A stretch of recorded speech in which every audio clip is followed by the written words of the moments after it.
The most important tip that I would tell you to introduce into your workflow is this. What is going on, everybody? It is the Full Throttle Hog, and I'm coming back to you with another video.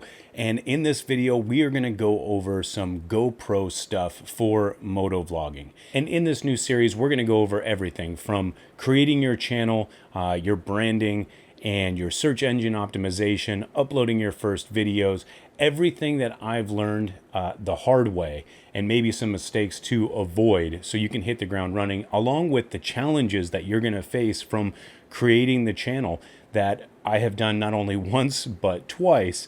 And hopefully that information will help you out and motivate you to keep pushing forward and creating content. Now, this is more intended to those that want to get into motovlogging or are thinking about it, and we're just going to try to help push them and encourage them to hit record and get into this community in itself. This is not the end-all be-all GoPro settings. There's people way smarter than I that have figured this out down to a science for every scenario, but these are the things that I have worked on and things that I've come up with that have actually helped me just make better quality videos, and I hope they do it for you as well. It really doesn't matter if you've been doing this for 20 years or just getting started and haven't even opened up the GoPro out of the box. I'm hoping that this video gives you just a few little nuggets that you can try, and maybe it will help your workflow. If you enjoy any part of this video and you find it helpful, all I ask is that you go ahead and fist bump that like button for me. And with that said, let's get started. You're going to want to stay till the end of this video, as I will go over some additional tips and tricks that I have learned along the way to just get some better, sharper, crispier footage with the GoPro cameras. So before we break any rules when it comes down to photography and videography, we have to understand the rules. And so with that, we're going to kind of go over the basics of videography and frame rates and shutter speeds and white balance and ISO and all that stuff, so you get a general idea. So with the GoPro, it's pretty much a love-hate relationship, only because, in my opinion, the sensor size. It limits you, right? So first, let's kind of talk about what frame rates are. So when I talk about frame rates, I'm talking about 24 frames per second, 60 frames per second, 120 frames per second. What are they and when would you use them? So basically, when you are watching a cinematic movie on TV, you are watching that. It was created and exported in a timeline of 24 frames per second. The reason is of natural motion blur. So if I wave my hand in front of the camera like this, or if I wave it down here like this, there's that natural motion blur, right? You kind of just see a little bit of a trail of my fingers as I go back and forth. That is in 24 frames per second. The reason that it's used is because it's aesthetically pleasing to the eye. It's natural. It doesn't look too sharp, too crisp like a robot, which makes it look a little jumpy. So 24 frames per second is exactly what almost everybody, it's an industry standard for you to use. So outside from the movie realm, if you ever looked at like a daytime soap opera and try to wonder, like, why does this always look so different? You always can look at a soap opera on TV and say, that looks different. Well, that is because soap operas, along with newscasts and things like that, those are filmed in 30 frames per second, which is a completely different feel. But is it always the best way to shoot motovlogs? We're going to get into that. Then we can look at what shutter speed is. Okay, so basically the 24 frames per second, you are looking at exactly what it says. Every second there's 24 frames. If you remember, as a kid, we used to take the little sticky notepads, or at least I used to, and you draw little stick figures and you'd run your fingers through them, and that would create a motion, right? You'd almost create a little mini movie. So that's exactly what 24 frames per second is. Now, when it comes to shutter speed, okay, we want to look at what type of shutter speed, how long that shutter is open for the time of those 24 frames, right? Because the shutter is going to open and it's going to close. The golden rule in the industry is called the 180-degree rule, which means that if you are at 24 frames per second on your frames per second setting, you would want to be 1/48 for your shutter speed because it's going to be double your frame rate. And it's called the 180 degree rule. That will allow the natural motion blur that we talk about when we do stuff like this to make sure that things are in line and it's aesthetically pleasing to the eye. Looking more, so you have your frames, we're going to go more into that. Your lenses, the wide angle, that's going to be, you know, a personal preference kind of thing. Okay, right here we're looking at, we have that shutter speed of 1/48. Your bit rate, you want your bit rate to be high because you're trying to put together the best quality video that you can. So your bit rate should always be set to high. When we talk about white balance, that is basically adjusting the color setting of your scene. And we're going to get more into that a little bit. Your ISO, the ISO is your light sensitivity for your GoPro. And this is probably where GoPros are going to have their biggest faults, in my opinion. Because of its sensor size, I never go above 400 ISO if I can help it. My ISO max is set for 400. It's important that you keep that ISO as low as possible because the higher that ISO number is, the more grain and amateur your video footage is going to look. So sharpness, depending on if you're going to be doing color grading and things like that, you're going to want to adjust that accordingly as far as the sharpness of your image, and then you look at your color profile. Now, if you're going to be doing color grading at all, you want to keep that in a flat color profile. It's going to give you more dynamic range to be able to pull out some of the colors and maybe save some of the shadows or save some of the highlights and, you know, show the shadows and the detail in those shadows a little bit more.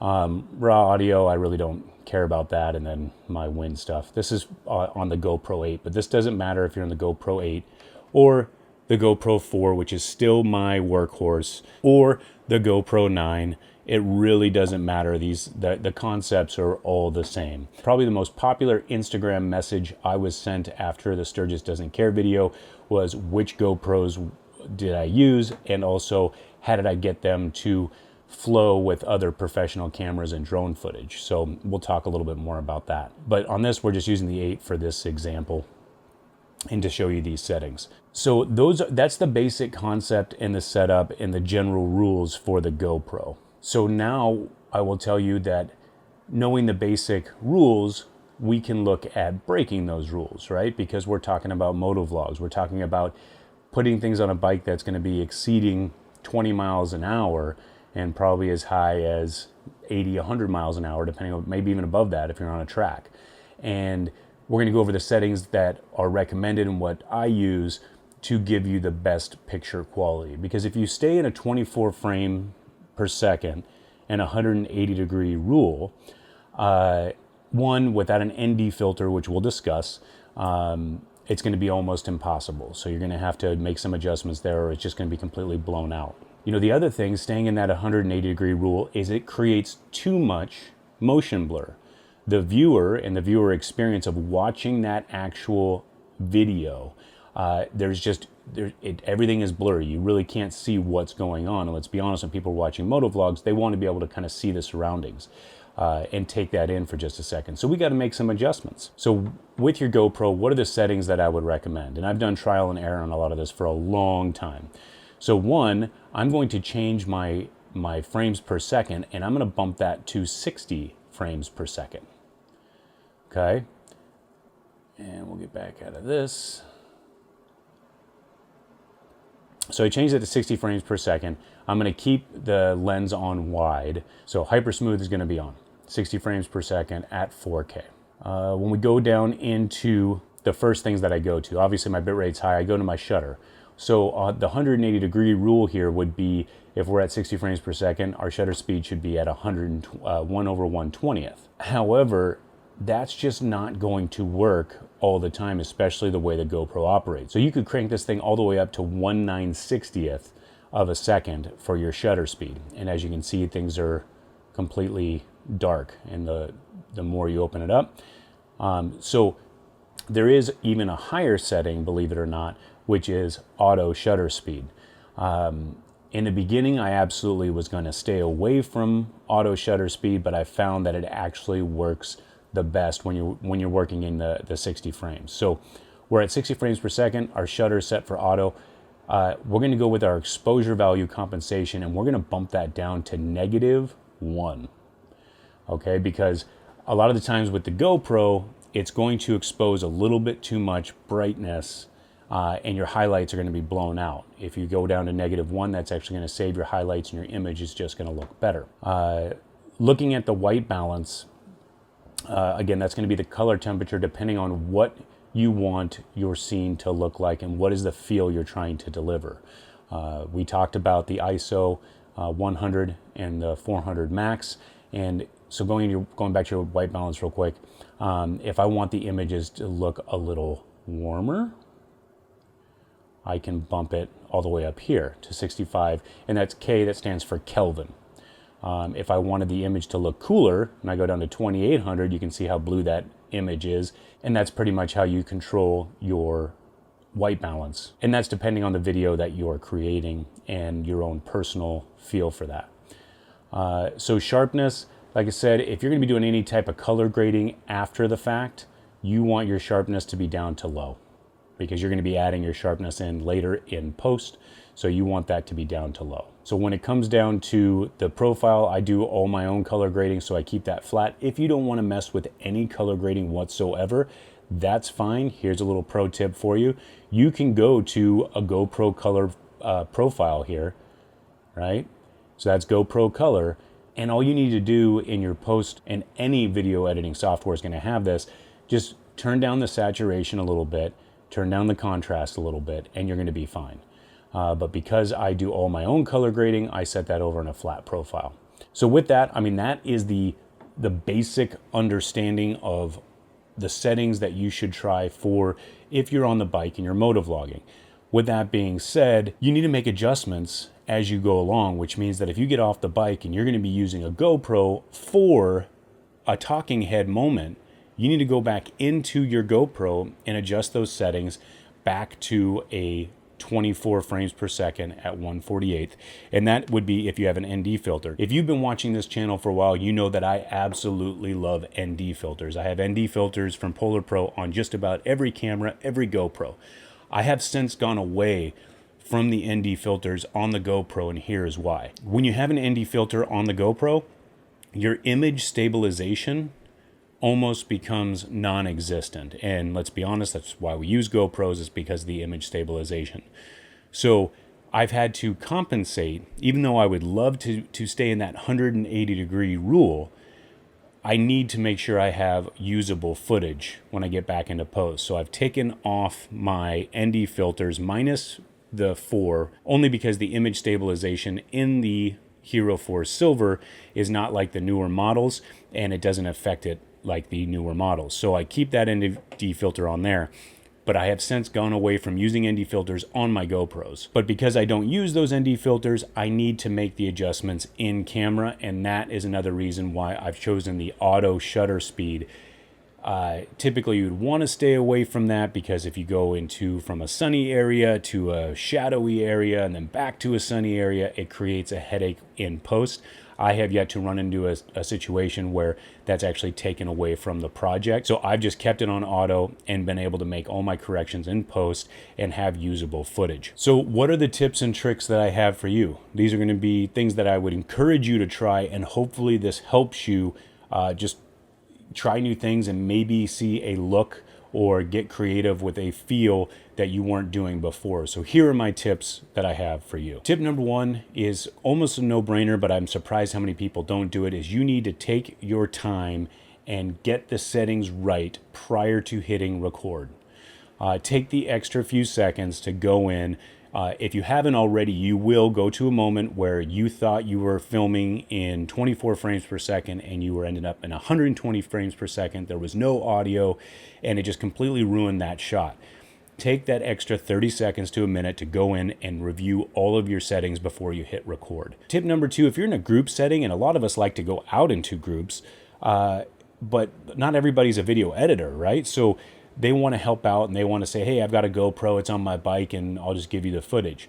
You want to make sure that all the GoPros are on the exact same settings, okay? And you're welcome to whoever's going to edit that video at the end. There is nothing worse than if you get footage that somebo's got their white balance all off, their shutter speed is down, one's blown out, one's, completely too dark. It creates a big headache, and it's very time consuming. If you're going to be doing some editing, you'll understand. But if you're giving all that footage to an editor, a lot of the times they're going to look at that footage and they're going to be like, yeah, that would have been great. But whoever's responsible for setting up those cameras, just ask them if you can change some settings real quick in the GoPro and make sure that it's all flowing. Therefore, whoever's editing the film at the end will have just a really good baseline to say, hey, these are the shots that I get to use from all these different angles. So that's tip number 2. Tip number 3, we kind of touched on it a little bit, and that is the ND filters in GoPro. You can still use an ND filter if it's a talking head moment, things like that, or you're going to be walking around somewhere, you're not going to be doing any riding, then yeah, you can slap an ND filter on there. You will be able to stay closer to that 180-degree rule, which is just more aesthetically pleasing to the viewer. And it will keep people engaged for longer because that's naturally how they see things. So you can mess around with ND filters, just be warned, ND filters and GoPros, it will mess up that image stabilization. So the next tip that I have is kind of like the first tip, which means that before you hit record, once every single time you're about ready to hit record, you need to just double check those settings. Just at least make sure that you're in the right frame rate and the shutter speed. Get in that habit, because if you get in that habit, it'll save you a big headache. As before I was saying, take your time to get the right settings for the shot or the environment that you're in, and maybe you do have to adjust that ISO. Take the extra time to do it now versus capturing something that's unusable for your project down the road. But get in the habit. When you grab the GoPro, just look at the settings real quick. You'd be surprised how many times you're going to be going around from place to place, different colors, different things like that. But you want to make sure that you have those settings dialed in before you hit record every time. It just takes a couple seconds. The next tip, obviously the talking head versus riding. GoPros, for the most part, I have a GoPro Max lens on the 9, so that limits me. I have to actually manually go in and change those settings. I don't have the multiple drop down box, and I'll show you what I'm talking about here. With your GoPro, you have things like activity, cinematic, slow-mo, all that stuff. You can set these up personally how you want them, and therefore you just go in here and say, hey, I'm going to be on the bike, I want activity hit, and whatever your settings are, that's what it will be. But if you're going to get off the bike and do a talking head, really focus on getting that back down to that 24 frames per second and as close to that 180-degree rule as possible, so the talking head moments are aesthetically pleasing to the viewer. The most important tip that I would tell you to introduce into your workflow is this. You need to make sure you're locking in your white balance. Okay, this is crucial, all right? So we went in here, let's go in and look at these settings. You need to lock in this white balance. Do not leave that white balance on auto. You want to set it to a Kelvin mark. Typically on a sunny day, no clouds in the sky, you would want 5,500 Kelvin. A good starting point is just to leave it locked in at 5K, because as you change scenes and as you go to different places, if there is some cloud cover that moves in and you are in auto, you now have to color grade that footage to match so it doesn't look elementary, if that makes sense.